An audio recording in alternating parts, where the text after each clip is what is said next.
brought you Pulp Fiction and American Psycho. So I pretend to be a vampire. Search for this night's prey.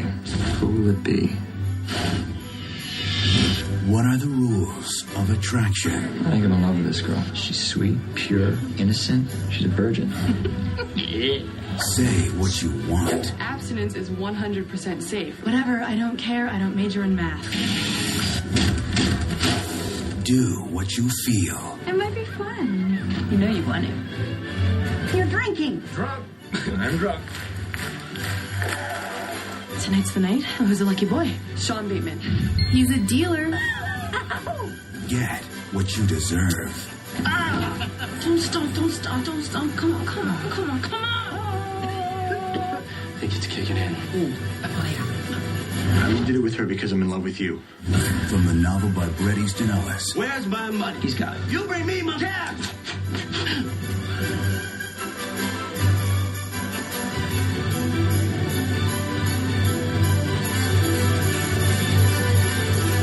The rules of attraction. Are you crazy? Define crazy. Merry Christmas. Happy holidays. Happy Honda days. Yeah, exactly. To all who celebrate. This is the beginning of our Christmas lineup. Okay. Our holiday lineup. All right. I love it. We're doing 4 movies this year in the holiday spirit. Wow. Listeners, you heard it here first. Yes. Welcome back to the show, Welcome everybody. My name's Pete. And I'm Scott. And these are the movies that made us gay. Yes, indeed. Mike Toscano, you're back on the show. Mike, welcome back. Thank you, boys. Thank you for having me. Oh, you're very welcome. It's been a hot minute. It has. It's has been a few months, quite a and while, you were yeah. last on for a Bret Easton Ellis extravaganza. Indeed. So we followed it up with The Rules of Attraction, directed by Roger Avery, released October 11th, 2002. Yeah. Wow, this movie... I think that we had to blow off a good inch of dust on our DVD out of our closet. A movie Yes. that I don't think I've sat through this entire movie probably since I first watched it when I was in high school. But let me tell you this, bitch, I love this movie. Yeah. Not to say that we don't like it. Go ahead, Mike. I'm shocked that you guys even own it, actually, because I don't know anyone who really owns this movie except me. Yeah. I bought this baby. Did you bought it sight unseen? I think I did buy it sight unseen. I think I didn't catch it in the theaters. I just knew what it was. All my friends were talking about it, and so I bought it, and took it to house parties, and watched it tons of times with my friends. We just thought we were the coolest cats in town. Yeah. At that time, I mean, whatever. We weren't quite we weren't quite pulling these shenanigans anymore, but we had the book. We knew this movie backwards and forwards. It was not a chore to rewatch, but I just feel like when you're not in that age group anymore, you're just like, these crazy kids. A movie that is on at 11 from scene 1 of the movie. Yeah, it's cranked up the entire time. These kids are showing up and showing out all the way through. But yeah, it's just I remember just the soundtrack was amazing. It was Roger Avery, just the way it was shot was so cool. So it's just, we thought we were a certain age at that time, and we just thought man, this is, It we were film kids. It sort of gets that Pulp Fiction cred too. Well, yeah, with Roger Avery. Mike, did you see this in the theater? I did see it in theaters. Yeah. I was super excited about it because I was kind of following the production as it was happening through Premiere Magazine. Sure. Oh, man. I was a reader of Yeah. Premiere Magazine around this time, and I think I remember first reading it I with used them. to clip things out of Premiere Magazine. I would put them on my wall, in Same. middle school and high school. I definitely had that shot of Ian as Paul Denton on the bed, drinking a beer in just his underwear. I was like, oh, that's going up on my wall. Yeah. Who knew I was gay then? Right? Yeah, and that's another thing about this movie is that, it has these gay characters in it, and they're in college, and Ian Somerhalder is kind of he's this character in this movie, and there's actors in it from like CW teen shows, and so it's kind of subversive with the gay content in there. But it's really just one of those things where, you know, when you watch it now, they're just kind of throwing us a little bone with like the gay stuff in it. I feel like at the time when I embraced it, I was like, holy shit, these guys are kissing. It is the tightest lipped, closed mouth. Oh, there's definitely no tongue. Two straight actors kissing in a movie, you know, kind of scene.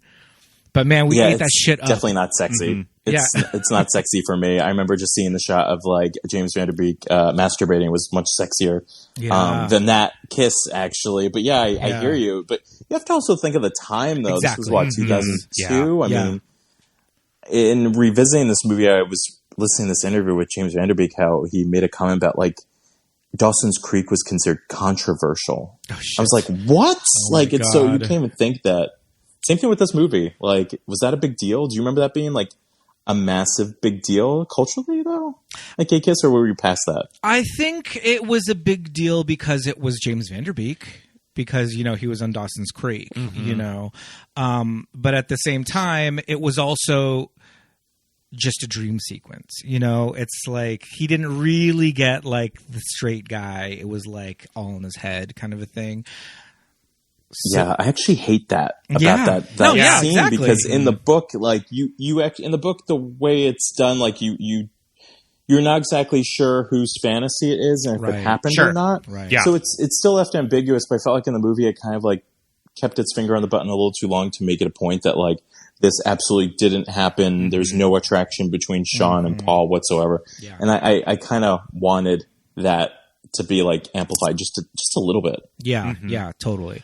So, at the time in 2002, it's like, here I am thinking like, wow, this movie's got like these gay characters, and it's, you know, it's so like, forward thinking and all of that stuff. But like now when I look back on it, I'm like, okay, it's just the bare minimum of things that they're showing us. But I mean, it was something to latch onto for the time, like you were saying. I thought it was sexy then, but yeah, like again, this tight-lipped kiss, they don't really have too much chemistry going on, but it was just a fun ride. Yeah, so I remember when I first watched this movie that I was very familiar with reading about this movie, and I remember Peter Travers from the Rolling Stone gave this movie like 1.5 stars. That when I used to subscribe to Rolling Stone, that was kind of one of the big things, is that I knew this movie was not very well received. Yeah. And our video store did not get this movie. Ooh. And I think that I had to borrow it from my coworker and friend Shannon when I worked at this video store, and she just had to buy a copy of this movie because our town, you could not find this movie to rent in our small town. Probably just because my boss at the video store just thought this movie was a little too racy smut to have in our small town theater or to have in our small town video store. So I had to borrow a copy of this, and I'm sure I watched it like late at night. Oh yeah. And yeah, Ian and that bass, I just remember being obsessed with. He is the prettiest looking man ever. That like baby Rob Lowe face. That baby Rob Lowe face. I'm a sucker for rosy cheeks on a man too. Interesting. Okay, that, like, natural you could blush. totally have him 110%. Yeah, for me. I want Van Der Beek. I was all about Van Der Beek in that movie. Oof. Yeah, sure. Still now. I mean, no, yeah, he's aged very well now, but he did that thing where he like got married kind of youngish, and he's got like 7 kids or something. He fully has he fully has a kid that just graduated college or something. Right. Yeah. No, I think they're all kind of young, but he's got like 7 of them. It's like, okay. But yeah, that was another thing for me, you know, in this movie. I thought Ian Somerhalder was very beautiful as well. I also did like James Van Der Beek, but Ian Somerhalder at that time, to me, I was just like, the clothes he was wearing, it's very of a time. That very like FC UK like kind of oh God. Do you remember that? I totally forgot about that brand until you just said it. Exactly. The French Connection. Yeah. Oh my goodness. My best friend at the time actually worked at French Connection. Oof. But I just remember thinking like, and he was so like thin and like doing yoga and all that. And I was just like, wow, you know, just like this white guy and like me just like, I'm like such like this cave troll. Now I watch it and I'm just like, he's so skinny. He's very thin. Yeah, it's crazy how your tastes bony. change, Yep. you know, because like now I watch it and I'm just like, he looks like a little girl. Yeah, but like he looks exactly like you guys said, like what was in at that time. Yes. Yep. You know, he looks like a guy who would be on The Real World. Yeah. A gay that would be on The Real World. Yeah. He On The totally Real does. World or in like the A&F Quarterly. Yeah, and he's wearing like, you know, like V-neck pullover sweaters like tucked into slacks. I never dressed like that. Why was I into that? I never, in my wildest dreams, did I ever dress like that. Like, why did I even think that was hot? I definitely remember dressing like this, but it was like the department store level of like my mom Version. buying me Yeah, clothes sure, from yeah. like JCPenney or Sears. Because you didn't have the FCUK in Montana. Yep. Guys, I dressed like James Vanderbeek in that movie, like sweaters, Yeah. you know, not fitted jeans, you know. Yeah. This cast, Oh, We so have to good. talk So about the this rest of the was cast. also the rise of Shannon Sussman because A Knight's Tale had just come out summer of 2001. I remember her being there's a lot of buzz behind that one. Yeah. I remember. I didn't see Knight's Tale for many years. Like, it had already come and gone when I finally watched it. So I really didn't have a reference for her. And coming to this movie, I was just like, she is very beautiful.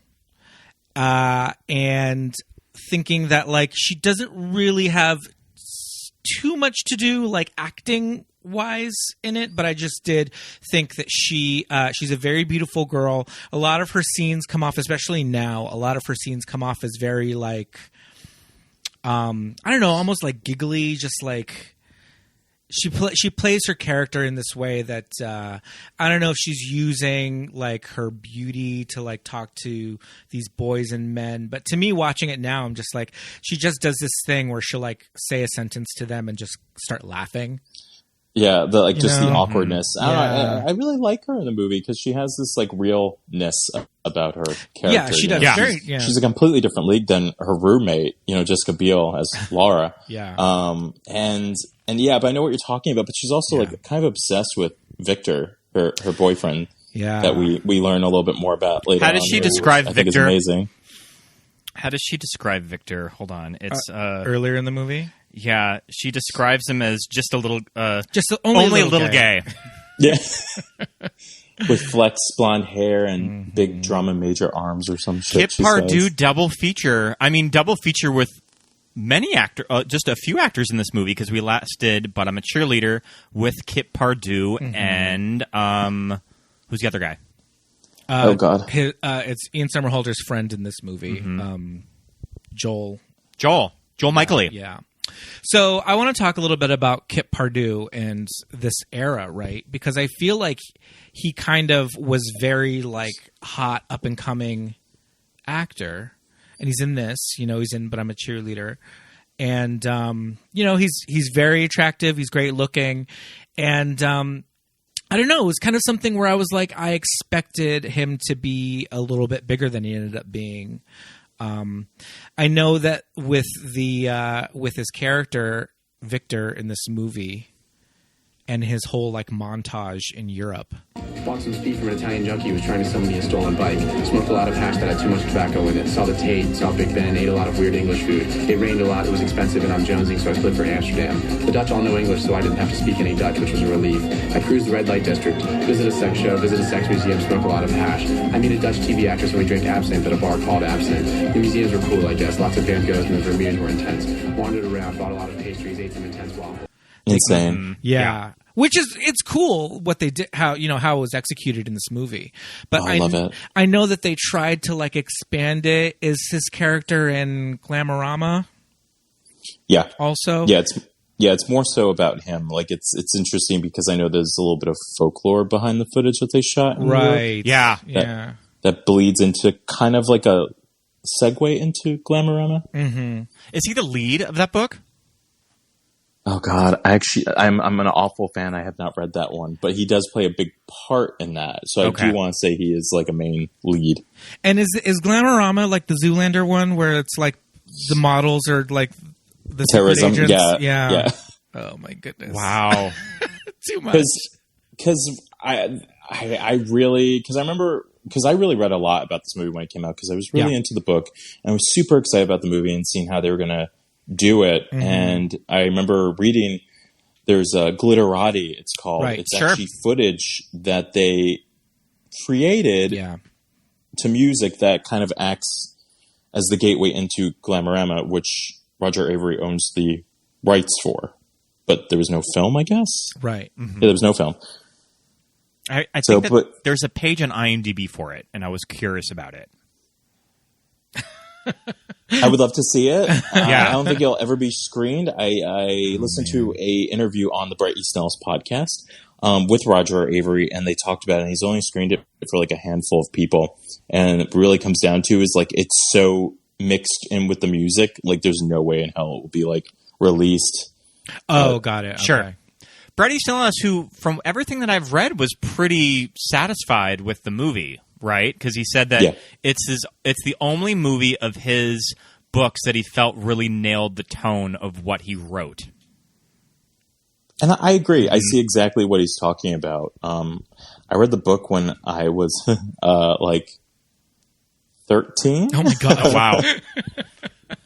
So I haven't read it in a few years, so I don't remember like everything about the book, but like the way the book is set up is like Sean, and then we go Sean's perspective, and then we'll go Lauren and Paul, and we go back and forth. So I was always curious visually how they were going to do that. And it's kind of interesting when you look at the opening sequence of this movie, like the first 10 minutes, you can really tell that movies like Go and Memento, that studios really wanted to replicate something that was very similar to it. I didn't even think about that. That is a very good point. That energy and that vibe and that fast pace, like quality of it. Yeah, that's a very good point. I didn't think of that. Yeah, because when I saw the movie in theaters, I was like, that opening, like the opening 10 minutes, I was like in heaven. Yeah, I thought it was the coolest fucking thing ever because I read the book, been following the production Premiere Magazine, and whatever I could find on the early stages of the internet, feels like.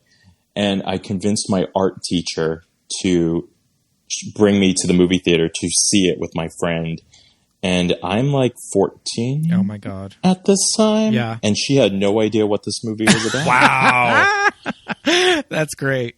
So literally in the beginning of the first 10 minutes, like I have like my hands in my face, so excited about it and just seeing it visually and the whole backwards effect. Yeah. And I just remember her being kind of mortified by the end of the movie. Yeah. I was with her to see this movie.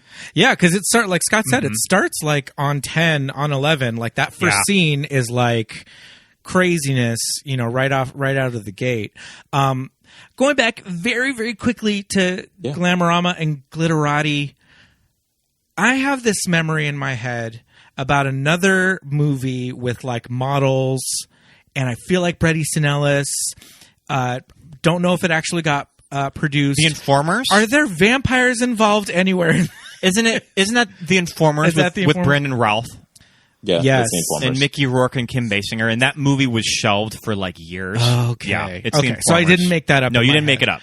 Okay, all right. I have not seen it. That's a whole nother. I don't know if would that be considered a movie that made us gay? I don't know. No one really knows that one too. Yeah, no. But I just was. I'm getting them like conflated in my head. I was like, I know the like whole thing about the Kit Pardue footage and like all that shit, and you know, through Europe. Oh, just really quickly in the montage in Europe, and he's like, oh, and we just met Paul Oakenfold. Sure, you know. You know how that happens when you're just like running around Europe. Oh God! And you see his dick too, so it's not. Forget that. Yeah, you fully did. You see it. Yeah, that was great. So okay, we've got Shannon Sossaman. We would be remiss if we didn't mention that James Van Der Beek is playing Paul Bateman, and he is canonically the younger brother of Patrick Bateman. Before we even met Patrick. Yes, yes. Yeah. And do we want to, I'm sure we are all aware of the IMDb trivia of who was cast shot scenes that ended up on the cutting room floor. Oh, who is as it? I don't Patrick remember. Bateman. It was Casper Van Dien. Casper Van Dien. Oh, I think that we've talked about that. Yeah. Oh, did we? I think we talked about it on our Starship Troopers episode. Oh, interesting. Yeah, that's interesting, and the footage is nowhere to be found. Well, it's incorrect. at least not on the DVD. Yeah. Where? Incorrect. It's actually online. Roger Avery posted it on his YouTube. Oh, awesome. And I saw it recently. Okay. And I'm glad it was cut. Is it just a phone call? What's going on? Yeah, it's a phone call. At the payphone, Sean is just calling his brother, and then we cut to New York, or it's supposed to look like New York, and it's not very good. I don't think. Just the production values of Patrick's office. Sure. The dialogue just seems a little shoddy. I mean, you see him as. It's so hard. I'm kind of glad that they didn't, just because I think of Christian Bale. I think he was just perfect. Yes. Patrick, Sean. I know. How's Dad? Still breathing with the aid of a machine? Eating and pissing out of tubes? How do you think he is? I don't know. I thought... What are you on right now? Coke? Ludes? Look, I was wondering if you could wire me some money. I put 7,000 in your account. Where is it? Will you or won't you?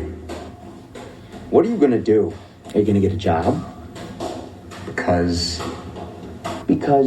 I've spoken with your advisor. You're not gonna last another term at that place. you called my advisor. Why are you hammering on me? Because he would. He, Dad, is a fucking vegetable. Watch that. Do watch that. I mean, Casper Van Dien is kind of the Asylum Studios choice the to play mockbuster. Patrick Bateman in the mockbuster of American Psycho. What would Is the he around? Like, is he still around? Is he doing cons or anything? Like, what is he doing? I think he does cons. He works a lot. I think he works a lot in just sort of D-list movies. He does the mockumentaries. He does the Atlantic Rim and just like Transmorphers and like all the fakey movies. Yeah. So he was so hot. So he's booked and blessed. Very good looking. We love Starship Troopers, but he is booked and blessed, like you said. But yeah, that's just an interesting little tidbit there. Do you have a Shannon Sossaman story that you saw her out I here? do. I mean, it's not much of a story. I saw her at a bar and she ordered a drink. You saw her at the Roost. Yeah, but yeah, she's beautiful. And she was striking in person. And that look was just like early 2000s cool girl. Everything she's wearing, like the long skirts, the weird haircut. Yeah, her kooky haircut's amazing. Her like those platforms. Yeah, her platform slides. Love it. Jessica Biel. Jessica Biel, who would have been on Seventh Heaven at the time. Yeah. Yeah, definitely. She's Lauren's roommate. And the worst person, I think, in the whole movie. Yeah. Yeah, I was going to say... Lauren's pretty rotted. Yeah. Lauren is Shannon Tossman, right? Oh, yeah. Laura. Yeah, Laura. Yeah. Yep. That's kind of weird that their names are so similar. And their roommates, yeah. Yeah. I was going to say that this movie is kind of populated by, like, awful characters. But, like, Lauren, there's not really much wrong with her. Ian Somerhalder is kind of like... Those two are kind of like, they're not super rotted. It's just kind of... They're more like lost souls. Yeah. Yeah, but the thing about that, like, I definitely agree with you.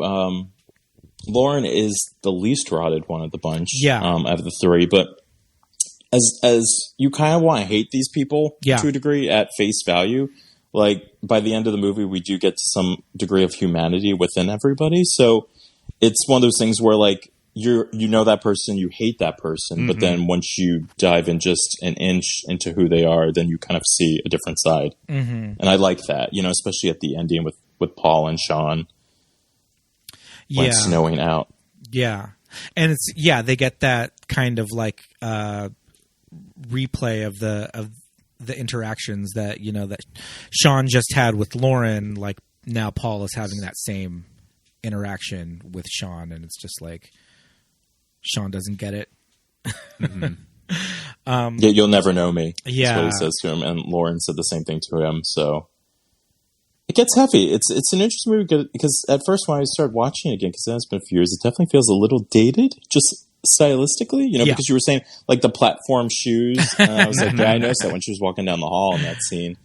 But it's cool because like it feels dated for that time of 2002 and 2001, but the soundtrack is amazing. Yeah, you know, the it's very soundtrack. 80s influenced, which I kind of dig because it worked in a strange way because the book takes place in 1985. Yeah, I was going to say they're kind of capturing around the time that the book is set. Yeah. And probably a wise choice for a movie aimed at young people just to set it in the current year that it was shot. They probably didn't want to bother with like a late 80s production design. And the way they marketed the movie, I thought was very odd. And probably a movie that was very hard for a new studio, Lionsgate, because I think Lionsgate had only really existed for a couple years at this point, that they have all of these huge teen stars at the time that I think that they sort of it was kind of a bait and switch of what kind of a movie they were selling to young people. I know this movie did not test very well when they screened it in Orange County, because I think that just a lot of girls went into it just loving James Van Der Beek in something like Varsity Blues and Dawson's Creek. That this was not really the movie that they got. Good. I'm glad. It needed to happen. You know, I did you guys watch Dawson's Creek? I did. Here and there. Okay. Yeah, same here and there. And he was always my favorite. And for some reason, I was like, I had such a little gay boy crush on James Van Der Beek. Like, I followed him and I saw him in Varsity Blues. I think we saw his ass in that. I think so. You definitely see Scott Con's ass in that movie. And Paul Walker. Maybe it's Paul Walker's ass we actually see. Right? Because he's in that. And then I heard that he did this cowboy movie called Texas Rangers. I remember Texas Rangers with Rachel Lee Cook. For the love. I forgot about that. Yep. Terrible. And then he did this other movie by Todd. What's his name? Todd Solondz. Todd Solondz, yeah. Yeah, thank you. Called Storytelling. His shit got cut out with Selma Blair. Yeah, Storytelling. Throw that on now, guys. I would love to hear what people think of that one. Yeah. I can't with those. Yeah, and Roger Avery described this movie as the assassination of teen comedies. Okay. Of just how he kind of chooses to summarize the movie. Well, you're coming out of that time of the late 90s with, that's just kind of super saturated with movies like Never Been Kissed, She's All That, American Pie. Yeah. I think that's why, I felt like, because I was already in my 20s at this point, so I kind of felt like, okay, this is something new. We're kind of getting away from that and going into like a definitely cooler, kind of an art movie for teenagers. Yeah. Did this reflect your life in your 20s? Some of it, maybe? Not at all. Okay. Because I was 14 being like, wow. How cool. Kinda, not really, but kinda cool. I didn't go away to college. So I didn't live in a dorm or anything. I commuted. I lived in LA, so I didn't have the dorm crazy, experience. And just seeing all of that stuff with the end of the world party and this whole Wicker Man burning situation and co-ed dorms and all of that. And I was just like, oh my God. I even in my 20s was just like, wow. But I was already I think I was in an apartment at that time. I was 22. I think I was in an apartment at that time working. But I was just like, wow, that looks so much fun. I definitely remember watching this movie at 17, just kind of wondering, is this going to be what college is like? Because I did live in the dorms when I was 18 years old at Montana State, and I was definitely a very buttoned up young person that I was kind of super afraid to do drugs or kind of interactions quite like any of this. And I also remember when I was young in college in Montana, you didn't really see a lot of out gay young people. Yeah. They were probably there if you looked close enough, but it's just not really something that I saw walking around campus at all. Yeah. I really kind of related to, Paul, those scenes where he was just talking to Sean and thinking there was more there, or just okay, maybe this guy is straight, but I'm just going to talk to him anyway. And just I've got a joint back in my room, and just talking to him and just keep the conversation going. If we just keep talking, then maybe we'll find some in or whatever. And Sean is just like completely going over his head. He's just like, whatever. Do you have a joint or not? Like, I'm just going to sit here and get shitty and like pass out in your room, and you can jerk off in your bed next to me with a pillow. Yeah. Yeah.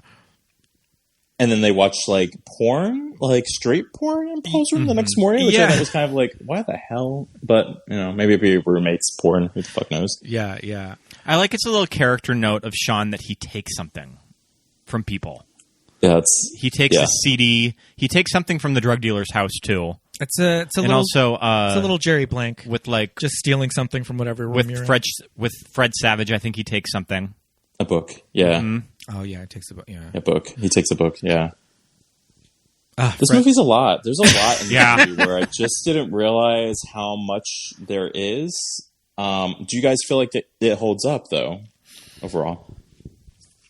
I think it's Roger Avery just really trying to push the envelope. And sometimes when you revisit stuff that's trying really hard to be shocking, I don't know if it really lands almost 20 years later of like, I'm really going to push the envelope with a movie like this. Yeah. All right.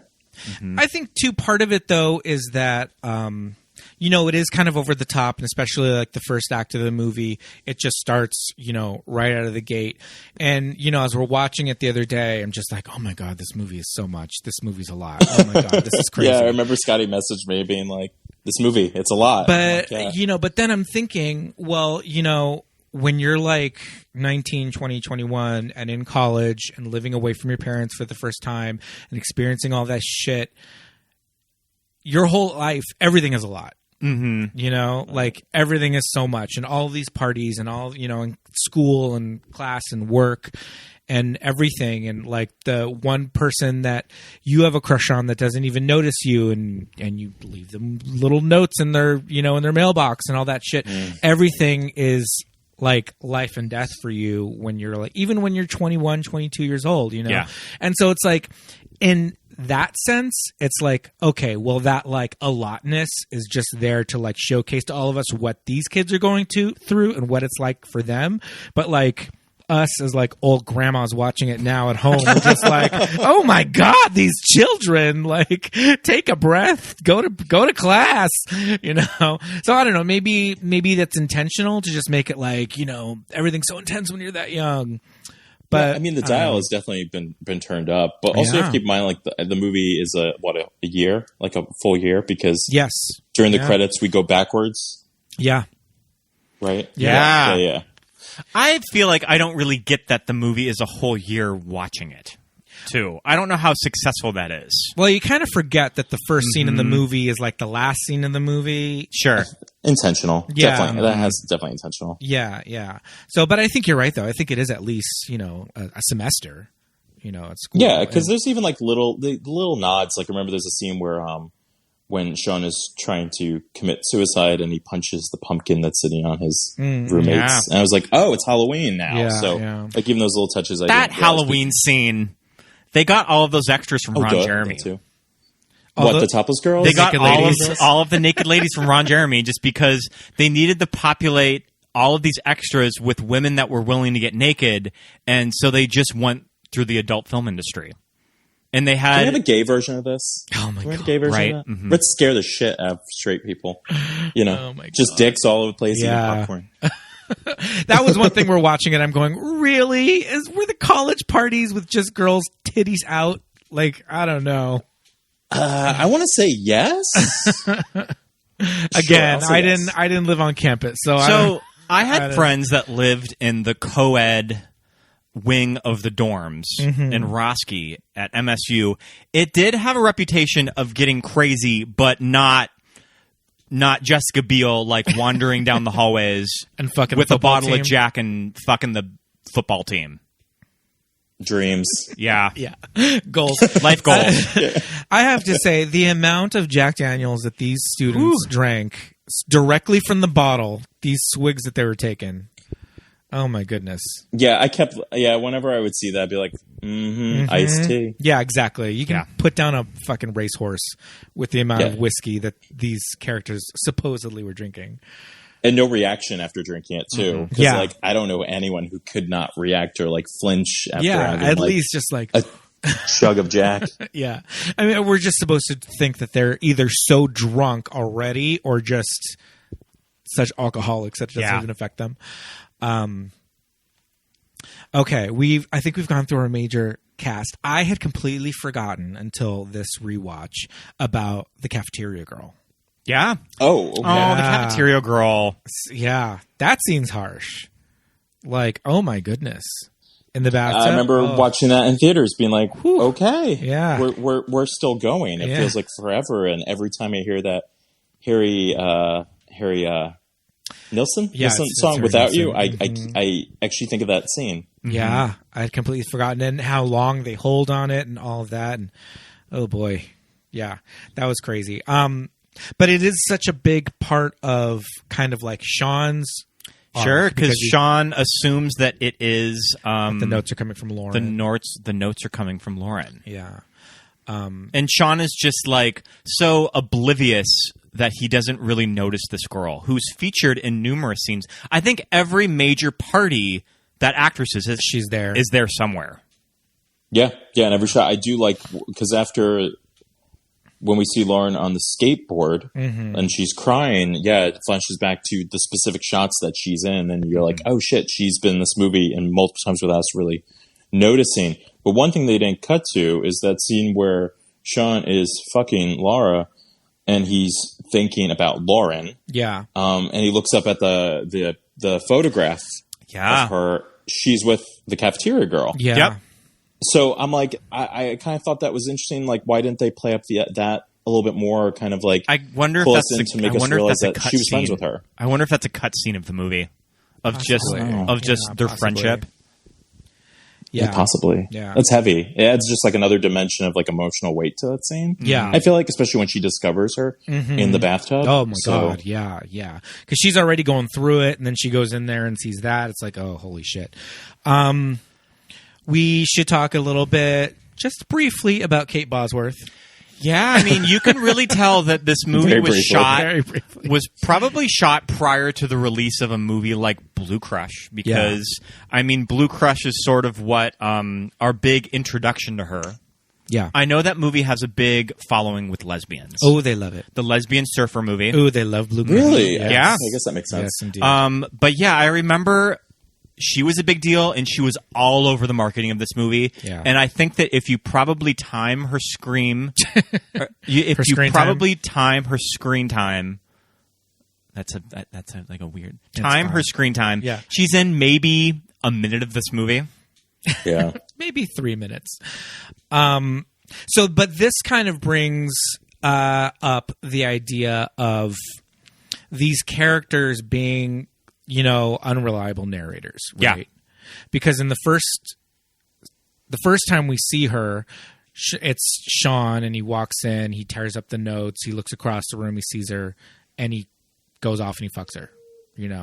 At the end of the movie, when we see the scene again, he doesn't do it. He sees her and he walks out. So it's like, which one was it? Like, was the first one just, Was it in his head? Yeah. I don't know. And that kind of stuff probably works a little bit more in the book when you're reading it, But that kind of ties into Paul's kind of like dream sequence with Sean, when they did it that way in the split screen instead, So it's like, are all these characters unreliable narrators because they are telling their little bits of the story? Right. Yeah, I didn't even think about that. That's actually a very good call. Yeah. Of like what that exactly means. The fact that Sean didn't proceed to what we expected him to do since the beginning. Yeah. And instead just turn around and walk out. Yeah. Yeah. And I'm like, does Lauren smell like, and also I kept thinking like, does Lauren smell like vomit after she outside? She got herself together pretty quick and she exited that party. Yeah. And then the whole time I'm thinking, is Kate Bosworth just that fucked up too? Because she's looking at Sean and just not like, what the hell happened to you, dude? Mm-hmm. Like he just got the hell beat out of him. She doesn't care. No. I think it just goes back to those Bret Easton Ellis themes of like disassociated youth. Yeah, yeah, totally. Yeah. But this movie very much is about like unrequited love, you know? Sure. That's just like the overall theme, which I think we've all experienced. You know, we all have. Yeah. Yeah. I kind of liked a little bit about, you know, when we do see Laura, you know, and when she walks into the room with the football team and all that, and that's when kind of Lauren says like, oh, she went off and, you know, got married and... Yeah, now she's married to a senator. Yeah. And has like 3 senator's kids. wife. Like, yeah. that's probably true, you know? Yeah, you know, it's like, I don't know what the fuck people did. How is the Shannon Tosman character? What's her name again? Lauren. How is Lauren written in the book? Because it's one of those things that when you cast someone that's as cool and beautiful like Shannon Tosman, I don't know if I really buy her being this virgin who is this standoffish with sex that has to look at pictures of VD before she goes out just to kind of get all of that off her mind. Yeah. I don't really think that works with someone like Shannon, so I was just curious of how she was written in the book. Mm-hmm. I totally don't remember.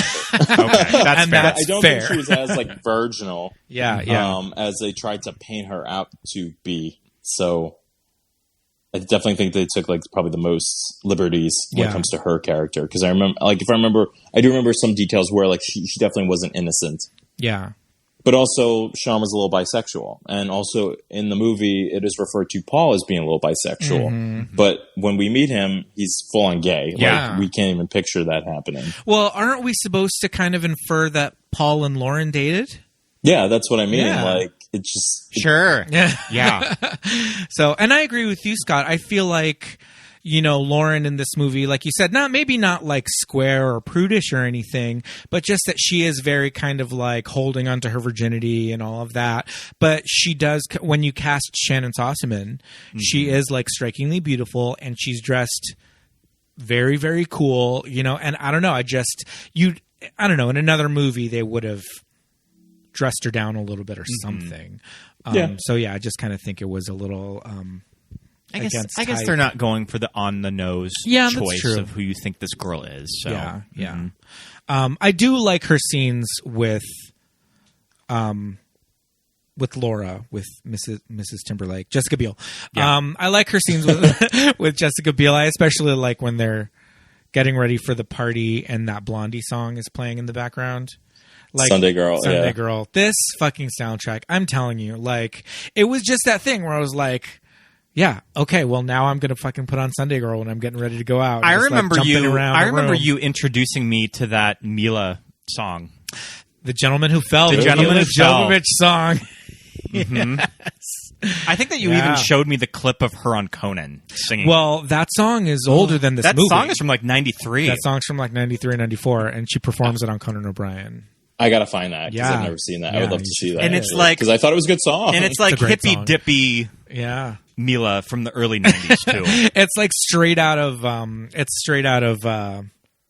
what's the 70s movie that she's in? Dazed and Confused. Straight out of Dazed and Confused. She like that was just her look in like the mid 90s. She was still like modeling at that point. Mm-hmm. That's a good song though. It is a good song, and I totally forgot it was on the soundtrack. As we're watching, I'm just like, holy shit. Like, that's so, amazing. I mean, that would have been a deep pull for the early 2000s because no one was talking about that album or that single. I think it was just kind of like a funny thing that they were just like, let's put this in. Yeah, like you said, there's really, you know, Mike, there's really good uses of 80s music in this movie. There's like a lot of like, more like situation. Yeah.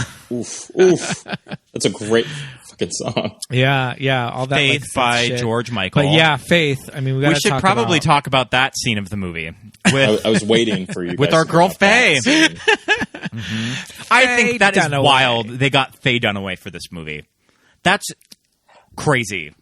Yeah, even watching it now, I was like, how the hell did they get Faye Dunaway? And I mean, I love Swoosie Kurtz. Yes. Yeah. And a very Swoosie Kurtz character. I was going to say, you Swoosie see her Kurtz play played this type a lot in movies. Yeah. She's a gay icon and no one knows it. Absolutely. I swear to God. If you just need a rich bitch mother, Swoosie Kurtz is on like line 1. And I'm kind of feeling like, okay, Swoosie knows what's going on. Like, she understood the assignment. She's been in Cruel Intentions already, so she's here. She's like, we're gonna do this. Oh, you need me to ad lib some stuff about like what kind of pills these are? Let's do it. And I think Faye is just kind of like, all right, bitch, whatever. What kind of a movie set have I wandered into? Sure. Because, yeah, Faye doesn't strike me as someone who is like all about like improv or like, I don't know.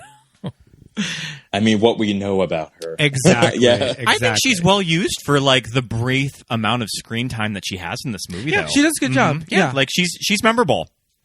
She's a character. Yeah. Well, it's like, is her character memorable? Is it just because it's Faye Dunaway in this little movie? Yeah, also maybe. Yeah, also maybe. Yeah, because she plays actually exactly who I would think Paul Denton's mother would be. Yeah, like right. a degree of checked out, came from money. You know, talking about she thinks her next car is going to be blue. Like, who the fuck cares? Just some dumb conversation. I mean, I was trying to find some more details of how the heck they got Faye. Yeah. I couldn't find anything. I mean, I think it's just like Faye's agent just said, Roger Avery wants you to do this movie. He won an Oscar for Pulp Fiction. And Yeah, that's probably And what she's like, okay. that's probably what got her to sign on to the movie. Yeah, Faye she's Dunaway. an interesting one. I'll toast to her never. You see, Betty Davis. Yeah. Just like, A little bit of Betty Davis shade. Yes. But yeah, that's that scene with the two of them, like, you know, jumping around on the bed. And again, that was something else that, you know, at the time, my like 22-year-old You could really latch onto. horny self is just like, yes, now the cute Ian Somerhalder is like just in his boxer briefs. I mean, you know. And this is an actor, Russell Sams. He plays Richard. Yeah. Dick. My name is not Richard. Oh, well, then what is it? Dick. What? Dick. You heard me. No, your name is Richard. Sorry, it's Dick. Well, then, Dick. How is school? It sucks cock.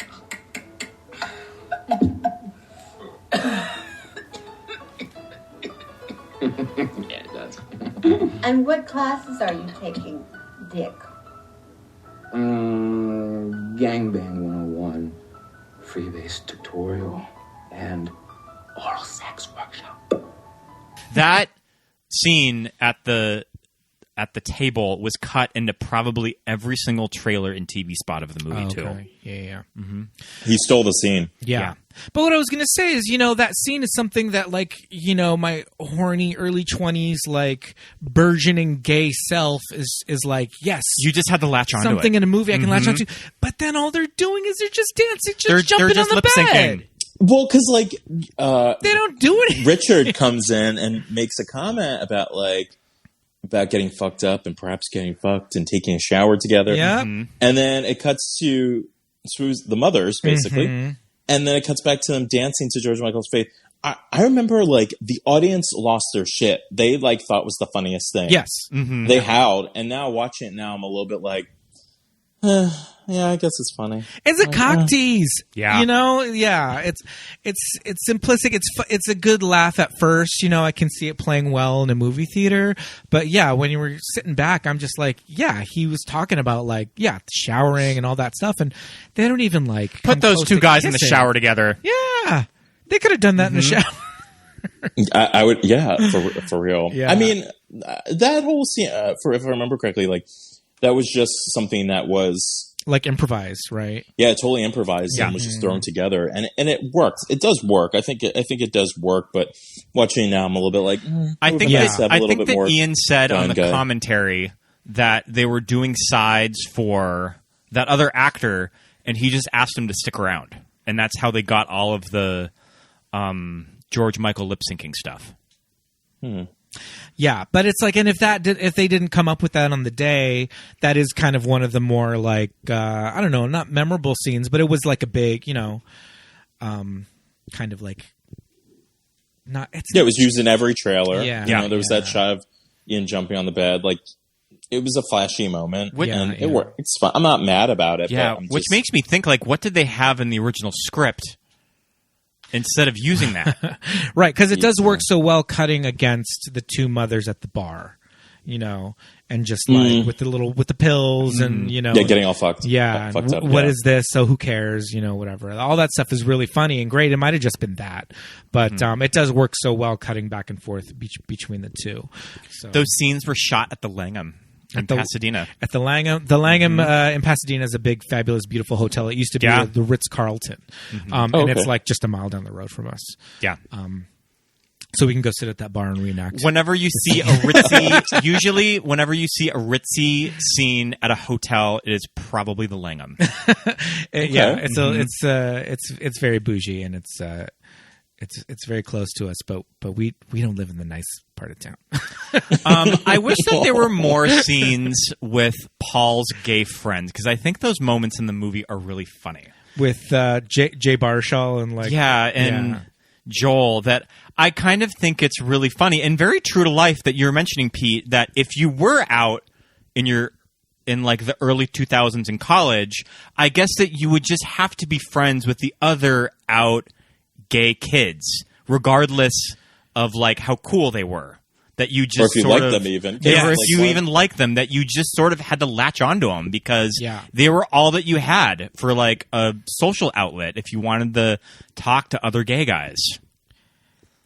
Yeah, just a very different those time. Days, I try not to remember those days. I didn't do that.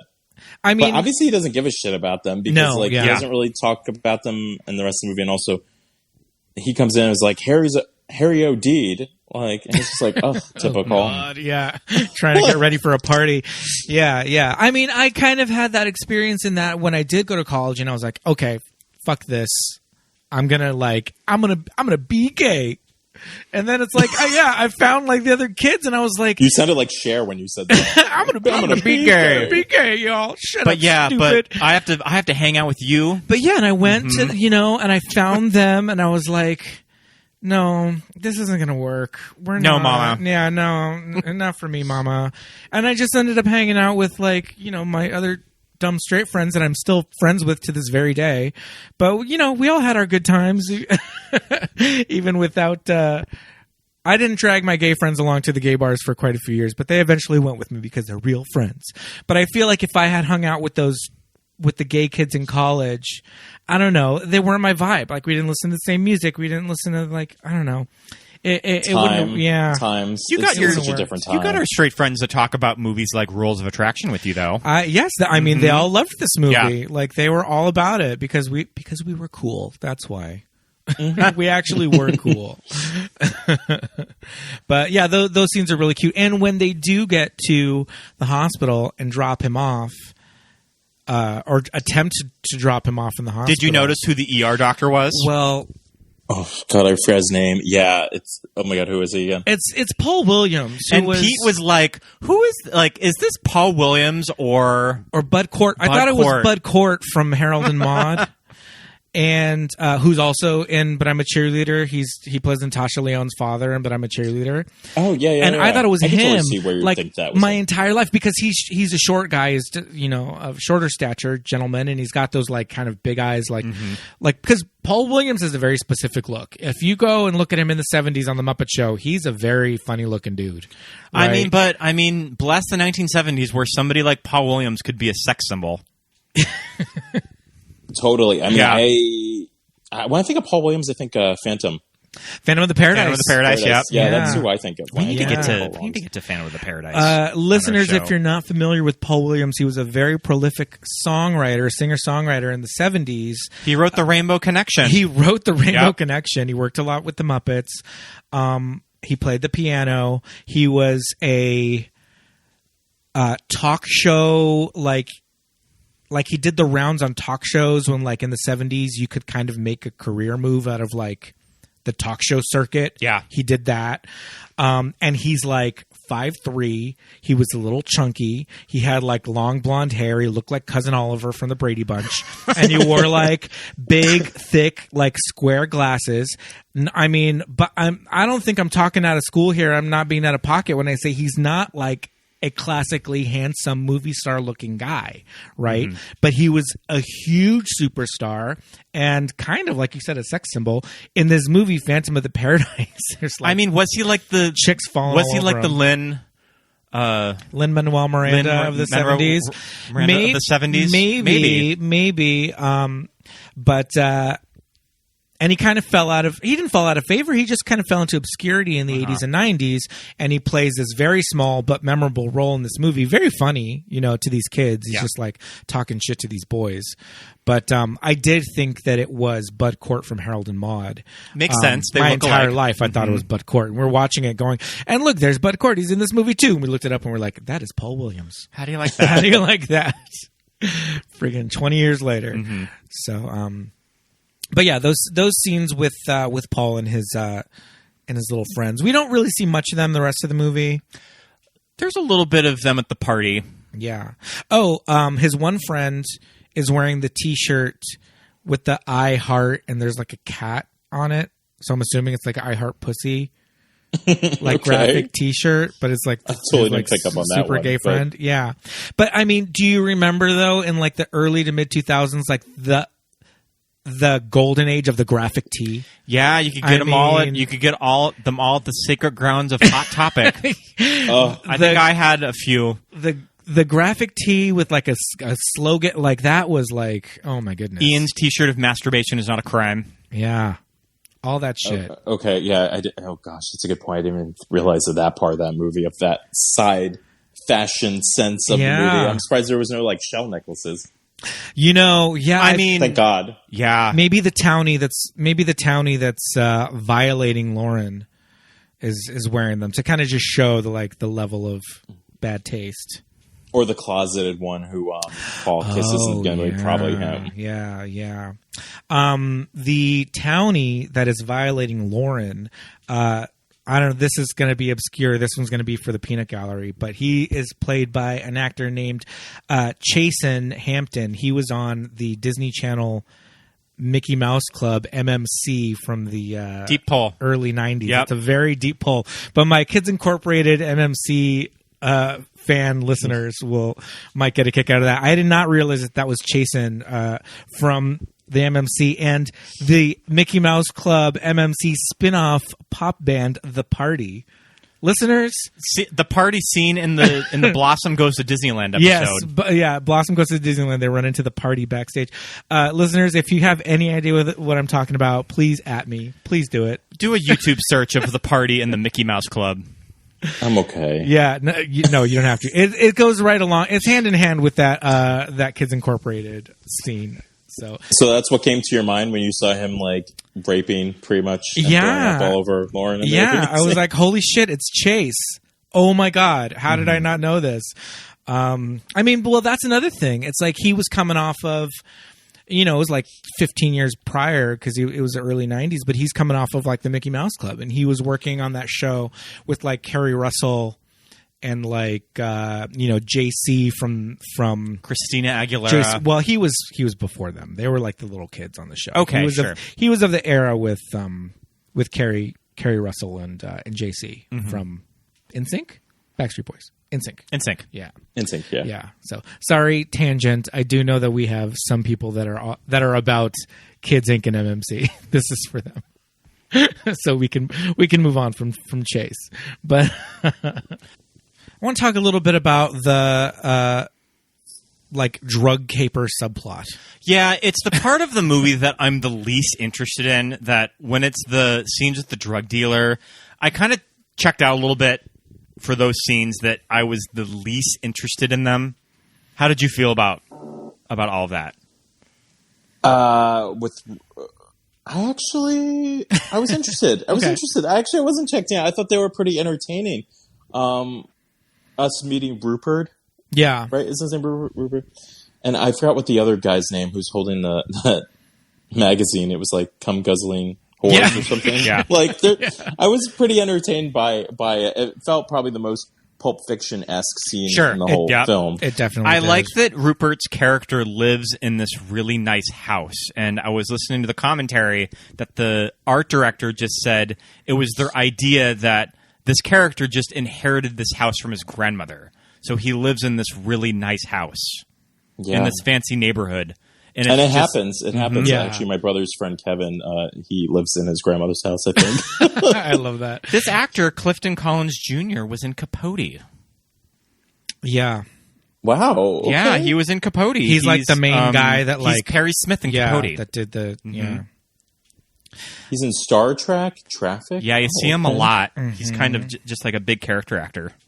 Yeah. He was good. I mean, his scenes that he was in, he definitely like dominated the scene. He went for it. Yeah. It also gives us a little bit of Sean's kind of backstory, but also, is he telling the truth? Did he come from a farm? Yeah. Is he really rich? I mean, he kind of just like invents that just to get him out of his is he just situation. talking out of his ass so that Rupert doesn't shoot him? Yeah, he's talking out of his ass. Yeah. He made a comment about like washing the pigs during the summer. I'm like, no, but then that's when ridiculous. but then when he's talking to Paul later on, he does say he spent his summer in Berlin, and it's like, but he meant Berlin, like this town that he grew up in, like Berlin, New Hampshire or something. So it's like, I don't know. It's all this like tangled web. Because he's like, oh, Berlin, like sprechen Sie Deutsch? And he's like, what are you talking about? It's like, well, I thought you spoke German if you spent the summer in Berlin. And he's like, no, I meant Berlin, New Hampshire. And then he gets up and walks away. So Does anyone really know the true Sean in this movie? No one does. And you'll never know him. We have to talk about, too, Eric Stoltz. Yeah, Eric Stoltz. My favorite redhead. With an Irish accent? Or is it Scottish? I think he's doing an Irish accent. He's doing an Irish accent. Yeah, I think it's Irish. Interesting. Just kind of like a character note from Eric of I'm just going to do a Irish accent when I'm in this movie. Yeah. He's, again, small bit, but he's a good actor, obviously friends with Roger Avery, considering he's done his like other film, and right? Kind of his character is the skeezy college professor that is sleeping with a lot of students that you see him at college parties. I don't think I would have ever seen a college professor or instructor at a party. That is like shocking. He's walking around the end of the world party with like 2 girls under his arm. That's a little much. But he's not sleeping with these girls. He's only getting blowies. He's just getting head from them because he's a family man. Because he's a family man. But I mean, shit, Eric, if I had a college professor that looked like Eric Stoltz, I would have gotten him fired. I'm just saying. Oh, my. He would have lost his tenure for hanging out with me. I'm just putting that out there, if you know what I mean. But I think Eric Stoltz's career is very fascinating. That in the 80s... Was he in Killing Zoe? I think he was in Killing Zoe, Roger Avery. Yeah, I think he was in Killing Zoe. Just kind of in the 80s, he was supposed to be a huge star, and it just never really materialized. Like, I mean, he was in stuff like Mask, got Back to the Future, fired from Back to the Future, and then sort of his career just sort of took a very different direction. Well, I mean, I don't know that it stalled. He's worked consistently. And I mean, he's a workhorse, like, Yeah. But never quite became a huge movie star. Right. And Eric Stoltz is probably fine with that. Well, I don't think a lot of those actors from those 80s movies actually grew. I wouldn't say that Andrew McCarthy is exactly like. That's true, yeah. Yeah, I mean, who has? I mean, Anthony Michael Hall. I mean, The Dead Zone, that TV series went on for a while. Robert Downey Jr. is such a unique case. That's a different. He's sort of the exception. The exception to the rule. Yeah, I think especially from those like 80s teen movies, it's everybody kind of took a kind of interesting career paths. But yeah, I like him in this movie. It's a very skeezy character, and it's just that thing of, Lauren. Yeah, he plays it really well. Yeah, he plays it well, and it's Lauren's like just crazy journey where she's just like sitting there with him, like, all right, are we gonna do this like right here? Like, okay, like I guess Let me take my gum out. Yeah. Yeah. All her Saturday classes. What is going on? Her schedule is crazy. Yeah, nothing. There was no classes. Yeah. 0 classes. Yeah, her schedule is nuts. Her just smoking in the dorm room. Even for the early 2000s, I don't think that you could have lit up a Marlboro Walking down the hall. in a dorm at the time. Yeah. It's funny though. No, yeah, it's cool visually. They all smoke so goddamn much in this movie. But I, mean, I didn't even think of that, but yeah, good point. They smoke so much in this movie. It's actually quite funny. Like I watching it watching it now is it is funny. It's actually quite funny. It's definitely a black comedy to a degree. No, it is funny. Yeah, it definitely is. I think for me though, when I saw it for the first time, I was so hardcore because it was like my early obsession. I don't want to say obsession. That sounds a little much. I was really into Bret Easton Ellis and his world and his characters. So like for me, I was just like so enthralled with just the visual aspect of the film. So I didn't really catch the comedy till later. And and obviously being with a crowd during the scene with Faith, being played and Dick, you know, things like that split screen scene. I had never seen anything done like that in a movie before, and you really don't see things like that since. Like, I don't know. You see it sometimes, but yeah. It's just super innovative the way they do it. You know, even how she like pulls the glasses off of him and puts them on her own face, and like, it cuts together really well. It cuts together so well, and I think it does. I don't think it looks dated or anything. I think it looks cool. Yeah, actually, on the Wikipedia page, this was the first film from the first studio motion picture to be edited using Final Cut Pro. Yeah, sort of early in digital editing in film. Okay. Oh, we've got a visitor who's being very loud. Yeah, Final Cut. All right, but I mean that's kind of par for the course now, right? I mean, I don't think that's. I used Avid when I was in college. Yeah. I remember there was a show, Anatomy of a Scene. Yes, I think it was on the Sundance Channel. I remember watching the episode. This is the segment of Anatomy of a Scene. I was going to say I remember watching it about the split screen. Yeah, I think it might be on the disc actually. Oh, okay. Maybe that's where I watched it then. Yeah, I get so confused after like seeing the list of commentary people. I'm just like, ugh. It's okay. So this is peak golden age of the special edition DVD. Yeah. Right? When these DVDs would come out just fucking packed with like special features. And this was one of those movies that you could tell, I don't think this movie bombed per se, because it was a pretty small movie for Lionsgate. So I think that it turned somewhat of a profit for them because it's just a small movie. But I feel like to make it up on home video, this DVD box, like they did not use the theatrical poster for it. And I think that Roger Avery describes it as the Saved by the Bell cover. That they just had to move units. Yeah. I mean, Kate Bosworth is on the cover. Yeah. It's a weird poster. For a movie that I think for the most part had pretty good marketing when you look at the teasers and posters of Beanie like Baby for the poster, movie. That's a fun one. The Beanie, are they Beanie Babies? Where they're like in sex positions? They were Beanie Babies. Yeah. There's a poster of like stuffed animals in like sex positions. The soundtrack art was cool because they're all done in these crazy caricatures.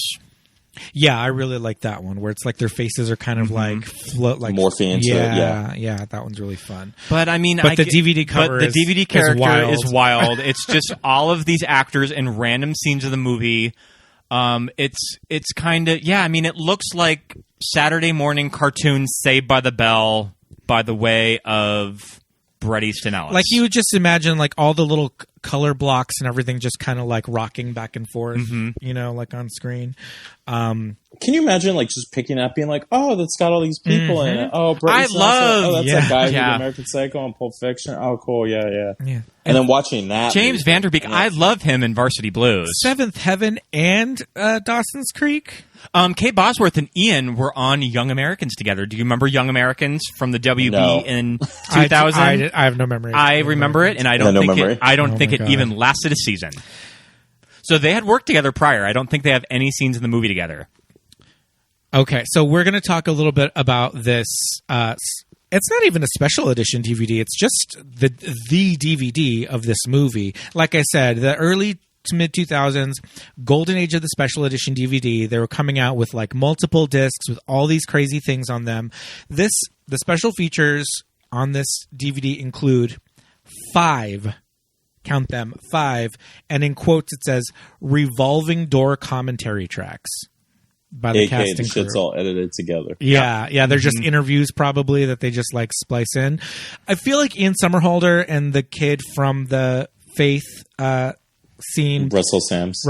I think they're actually watching it. It's not just like an interview that they spliced in. But how many of these commentaries have you listened? Are they actual 5 separate commentary tracks that you watch the movie? You would have to watch the movie 5 times to listen to.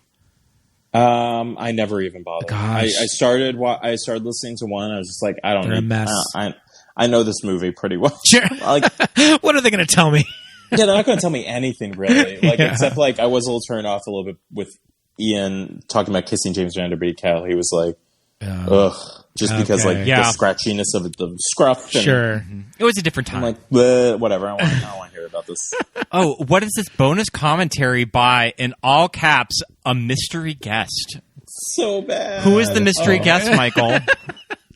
Carrot Top. Carrot Top. I watched a little bit of it with Carrot Top, and I got through maybe 20 seconds of it, and I'm like, nope.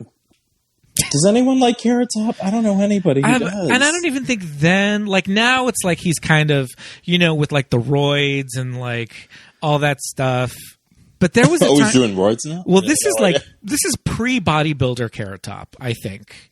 He's a bodybuilder now? You didn't know about bodybuilder Carrot Top? No, look him up now. Oh, yeah, he's a total roid meathead now. It's frightening. Yeah, it's frightening. Ew. He looks insane. I don't know if I want to see this. Yeah. Does he still do comedy? Like, does he still does. do stand-up? Well, I think that, does he still have the Vegas gig? I don't know if he still has. He's been working out of Vegas for like years. Well, that's the thing. He's like mega rich because of the Vegas residencies. Yep. Oh, God. The face. Oh, my God.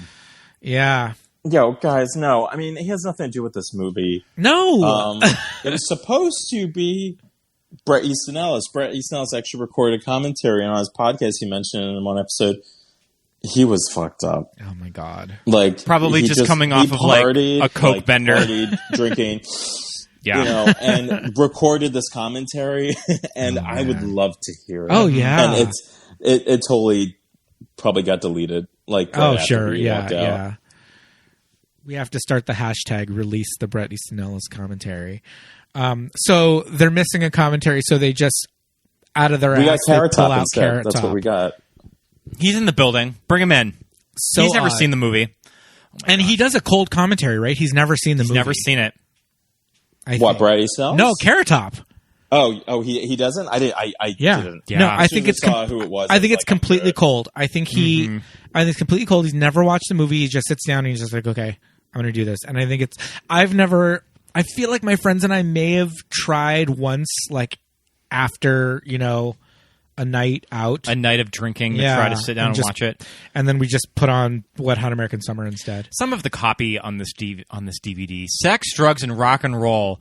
Quotation, what could you want in a movie from Time Magazine? I would love to know what the exact context of this quote from Time Magazine was. Yeah. What more could you want in a movie? Sex, drugs, and rock and roll, yeah. But yeah, I mean, I think that they just wanted to move units and just get people to rent it at Blockbuster. I can't be mad at them. I mean, and guys, you should get the Blu-ray. It's $7 for God's sake. Yeah, we need to get the Blu-ray. We should probably get the Blu-ray. This is vintage. It's a classic. This DVD. I would love one day for there to be like a special edition of the film though, because I feel like it is good. It's different for its time, like you guys were mentioning about like the movies that were coming around. It's something that I could see Arrow Video or Shout Factory Select doing. Ooh, I love Arrow. I love the idea. I should shoot them an email and ask Arrow, them. get on that. Arrow has done like worse movies with like special editions. So yeah. I just watched one recently. Which one? Phantom of the Mall. Phantom of the Mall. Okay, love it. Okay, isn't it like Eric's Revenge or something? Yeah. That's what it was. We just got the Weird Science. Man. Arrow. Okay, well, Video Weird edition Science is Weird Science. Yeah. That's a real movie. Arrow Video given Criterion and Shout Factory like a run for their money. Yeah, seriously. especially in the past year. So, okay, what have we not? Oh, I want to ask you a question. What? Victor. Okay. When Lauren finds out that Victor's back and she Yeah. goes to his room and she's all excited because the whole movie she's like, I'm thinking about, Sean, but also Victor, she finds out Victor's back, goes over to the dorm, knocks on the door. He opens the door and he's like, I have no idea who you are. What the hell? What? I don't get it. Mm-hmm. I don't get it. I'm like, is he fucking with her? I mean, did he just hook up with her when he was just high or drunk and doesn't remember her? Was he not really her boyfriend? Is he naked answering the door? I don't know. And she's making more of a thing of their relationship in her head? I mean, I have definitely known girls when I was in college that have created this entire relationship with men out of a hookup. Just in their head of Yeah. a few brief interactions that they have an entire relationship with them. Oh, come on. Who hasn't? Mm-hmm. Yeah, definitely. What do you kind think? of interpret it as that. Yeah, exactly that. Like, that Okay. she kind of fabricated this idea of this relationship that she has. I do believe she obviously knows him. I mean, Yeah. she has a picture of him in a plush star-shaped pink frame in her bedroom. Frame. But also, I want to say because of Europe, he is completely, he kind of ends that segment saying that he's like a ghost. And He doesn't even know who he is anymore. And that's what we're seeing now. What's even more fucked up is that her roommate, Laura, knows how much she likes Victor, and she pops up in the bed, jumping up and down in a Santa hat. Yeah. In her lingerie. And it's sees like, her wow. and waves.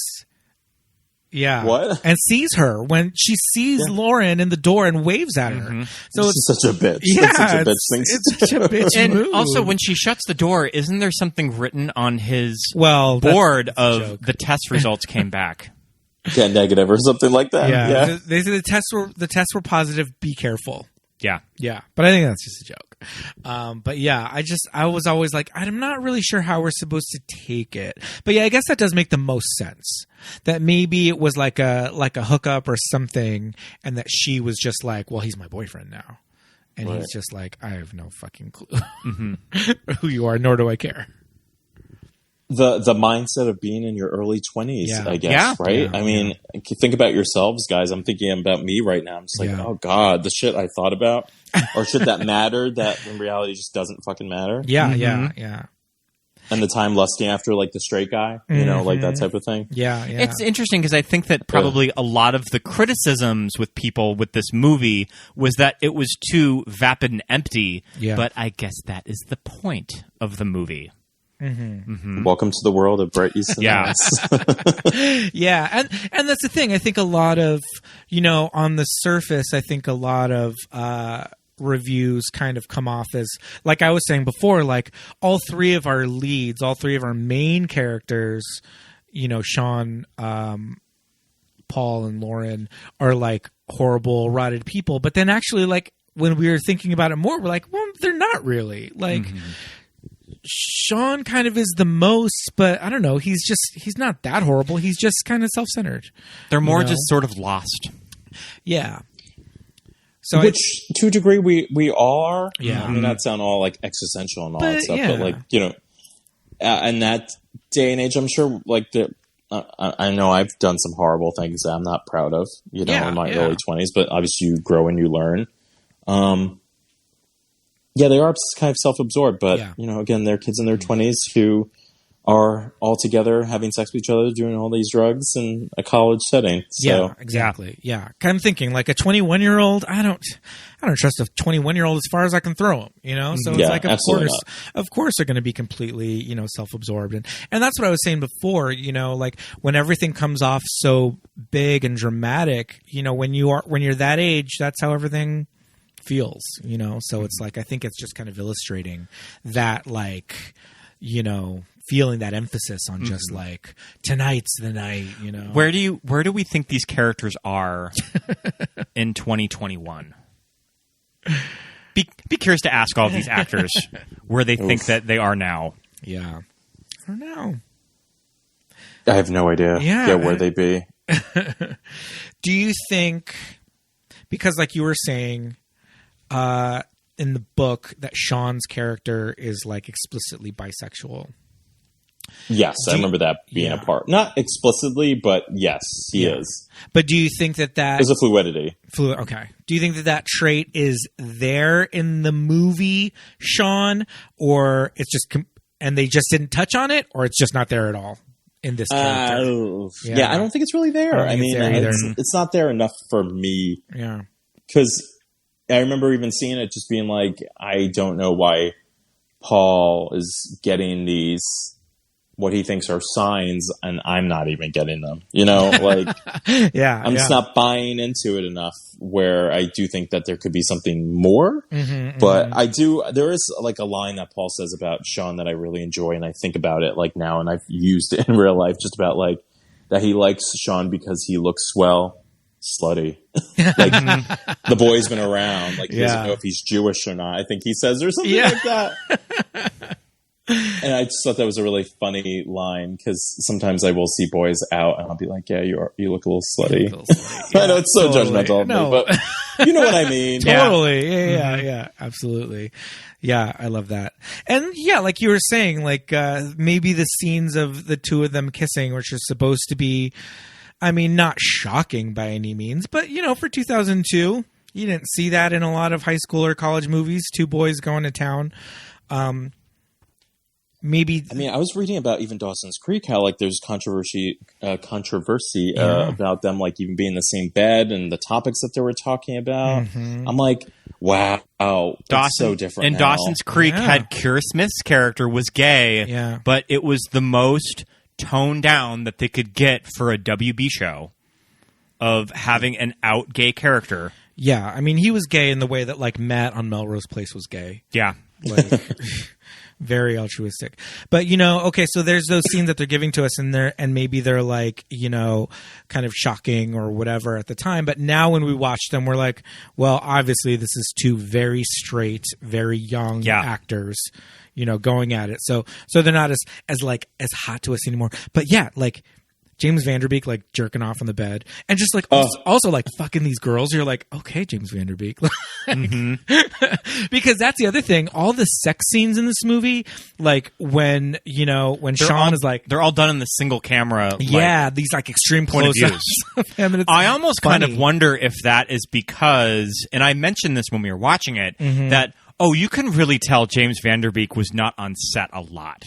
Because when you look at, like, there's the scene at the party, at the Halloween party, that you can tell, Jessica Biel and James Van Der Beek are not in the same room. And they cut all of this scene together with James there on a separate day. Well, because he was going back and forth to North Carolina to shoot Dawson's the Creek. Yeah.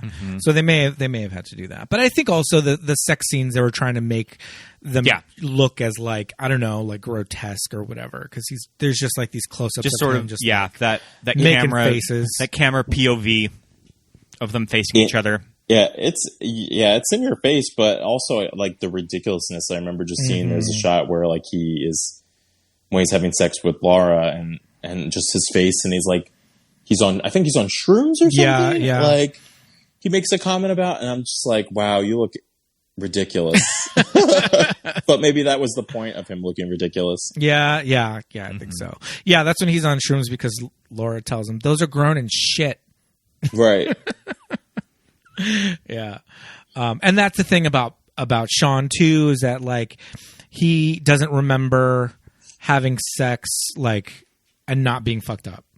Yeah, he says that when he's fucking Kate Bosworth. Yeah, that he doesn't remember having sex sober. You know, so yeah.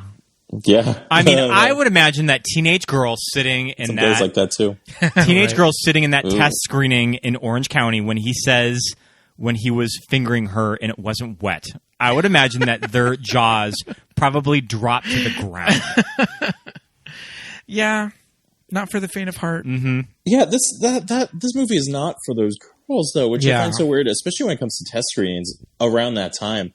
I don't know who the hell was picking these people out. I mean, I could see that there was probably a sign on a college campus in Orange County of see the new James Van Der Beek and Jessica Biel movie.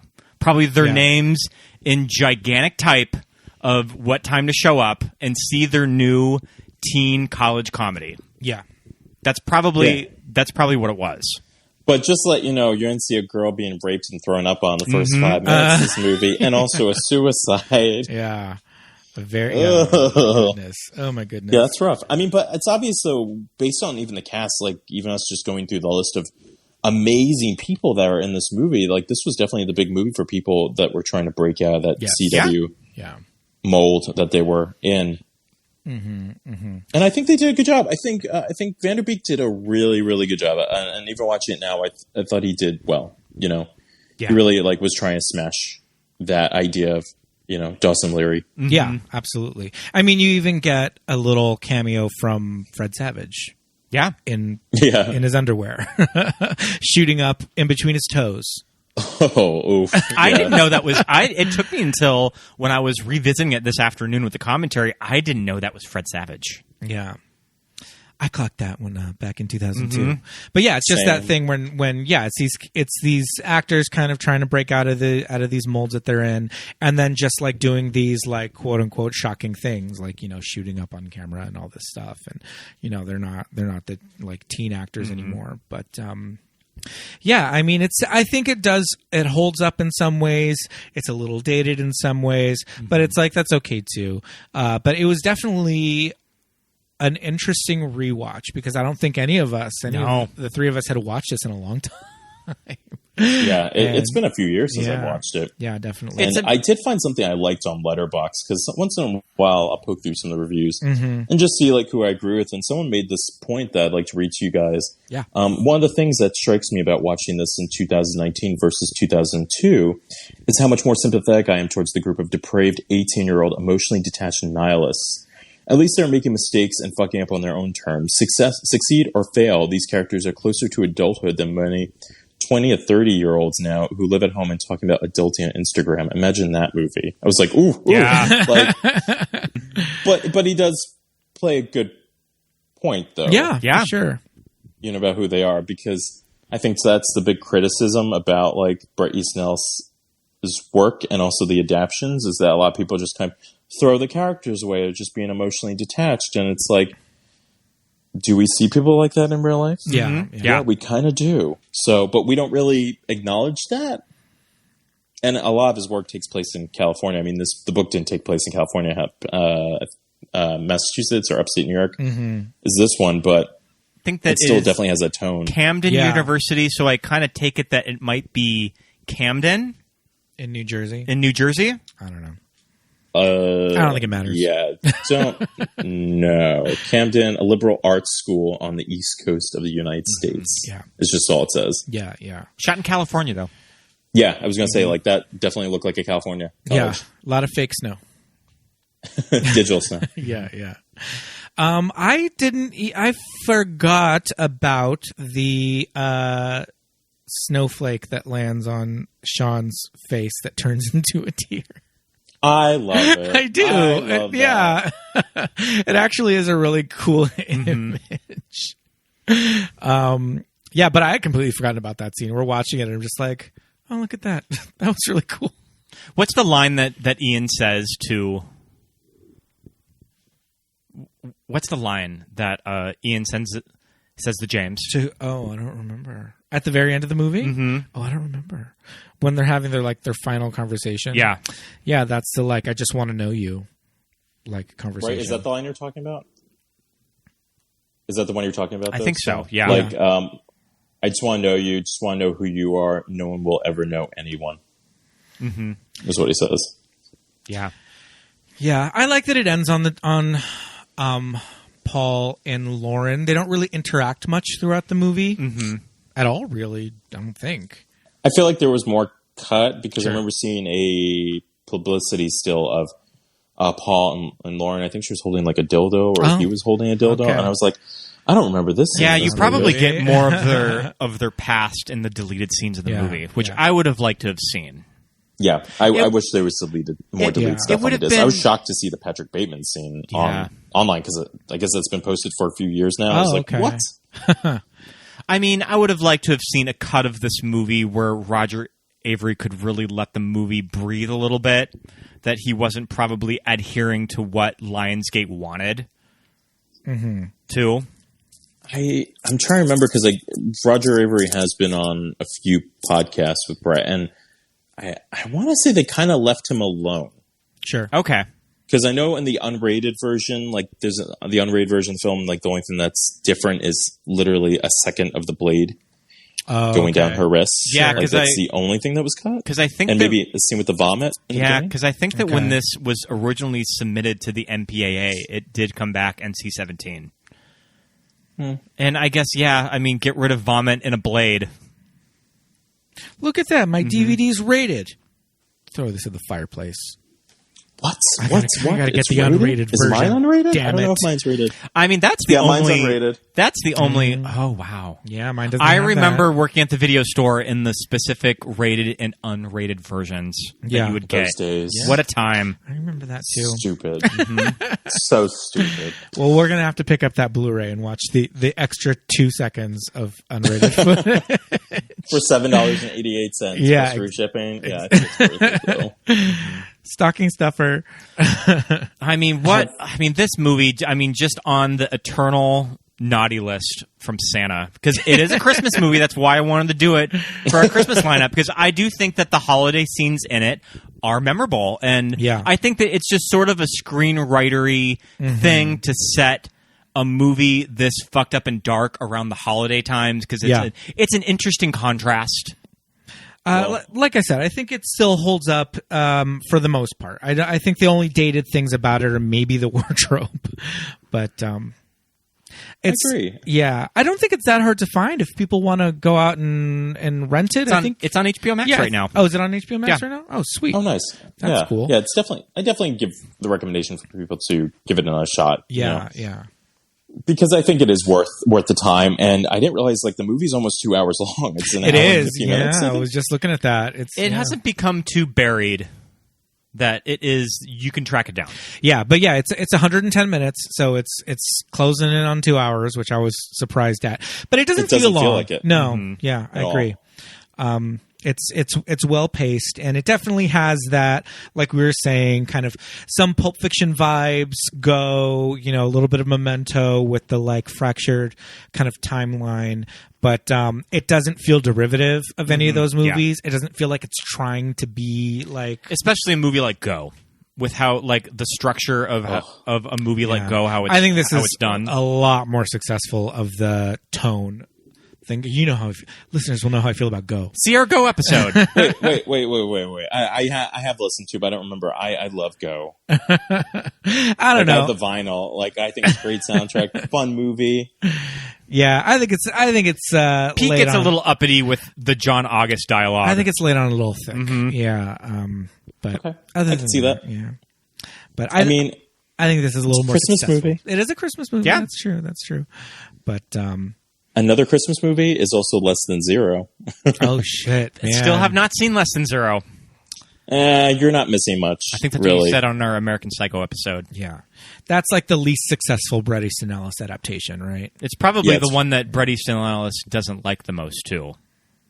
Yeah, it's completely not what the book is in any form whatsoever. Yeah, it's not. I mean, Robert Downey Jr. is great in it, but it's not very good. And that's the only other adaptation of his work, really. Yeah, I mean, everything else is original that he has out there, I think. Yeah. Smiley Face Killer and The Kenyans. Oh, The Informers. The Informers. Yeah.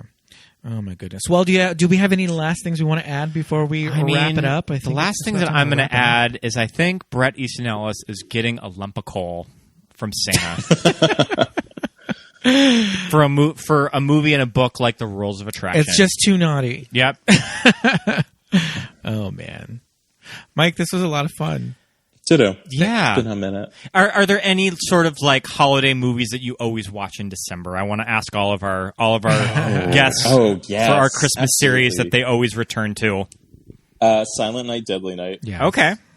Love that one. Of course, the original Black Christmas. Not horror related, but actually Christmas in Connecticut, the original one, I love, with Barbara Stanwyck. If I've never seen Christmas in Connecticut. I think that it's on TCM right now, so I need to stream that. Okay. It's cute. It's a very easy movie. That's how I feel about a movie like White Christmas.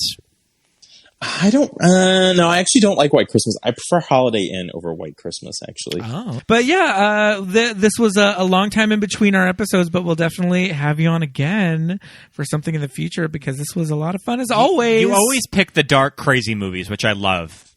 I love that. It's a good balance. Boogie Nights with you guys, though. Oh, I'm still putting my hat in for that. I just drug Pete to go see the new Paul Thomas Anderson movie. I drug Pete to Westwood for that movie, so. Licorice Pizza. Licorice Pizza. Yeah. I really want to see it. I owe him one. Yep. It was good. We both it was good. Yeah, okay. It was great. Yeah, it was great. I really liked it, but be prepared for straight bro letterbox film fanatics. They're going to stand that movie hard. It's going to be their new later. It's going to be the straight ladybird. Straight white guy ladybird. Mm-hmm. Okay, that does not sound appetizing. But no. It's good. It's well done. I have a couple of issues. I think she's really good in it too. Okay, Alana. Yeah. Mm-hmm. So yeah, plenty of things to think about for our next choice, but we'll have you back on very soon. And thank you. Have a wonderful holiday season. You two boys. I'll talk to you soon. Alrighty. Bye. Bye.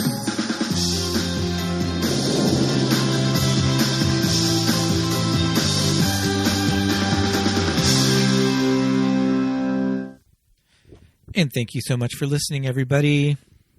Happy Christmas. Yes, happy Christmas. I'm excited for these Christmas movies that we have coming up. Yes, indeed. Yes, indeed. They're going to be some really fun ones. But until we get there, it is about that time. It is time for some Patreon shout-outs. Yay!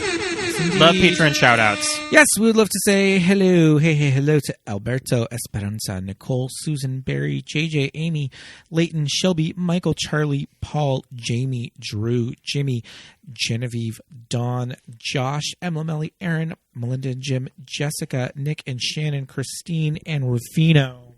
Thank you for being Thank you so much, everybody. Thank you so much. Yes, indeed. Head over to patreon.com/movies that made us gay for some extra fun stuff like Watch With Us commentary tracks. We'll be doing a Christmas movie this December, and I think that I know what we're doing. So we'll post about that when it comes. Yes, indeed. As well as our monthly newsletter, postcards, behind-the-scenes photos, playlists, all that fun stuff. It's over on the Patreon. You can subscribe monthly, or you can donate once, listen to as much as you can, and get all you can do in the 30 days that you get for the one-time donation, or keep it going monthly, whatever you can do. It is a huge thank you from us. It keeps this podcast up and running. Yeah, we appreciate it a lot. It keeps it, over the internet and posted, and we love you guys. Thank you so much. We have a brand new iTunes review. Yes, we do. We have another iTunes review. This is from iTunes listener Schema Girl. It is entitled Late to the Show. Having only recently at 50-something accepted myself after decades of hiding and avoiding myself, your podcast has been one of the companions on my journey. I've only seen about half the movies you've covered so far. Mean Girls just over the holiday weekend. This was back in Thanksgiving. But looking forward to expanding my viewing so I can get caught up. Thank you so much. Yeah, that is really, really great to hear. Any, reviews that you guys leave us over on iTunes, they're so appreciated by us, and they help us to get seen on iTunes by other people, especially a review like that. Yeah, that's a great review. Good. Yeah, that's really touching. Thank you so much for. It's very moving. It means a lot. I mean, we're just doing this to to keep ourselves sane during lockdown and all of that, but people are actually listening. You guys are actually listening to this show. I love that. I can't believe that so many people listen to our opinions about these movies, but you guys are doing it, and thank you so much. Yeah, so head over to Apple Podcasts if that's how you listen, and hit those 5 stars, and leave us a review if you haven't already. We'll read it on the show. Yeah.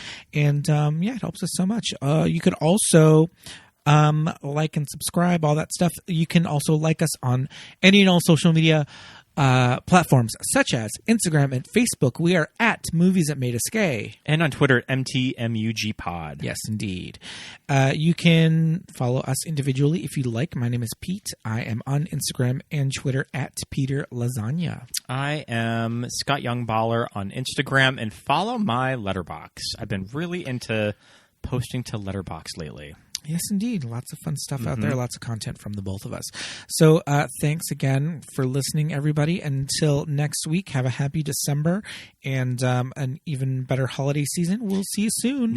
Next week's movie and guest are going to be really good. All right, everybody. Bye. Bye.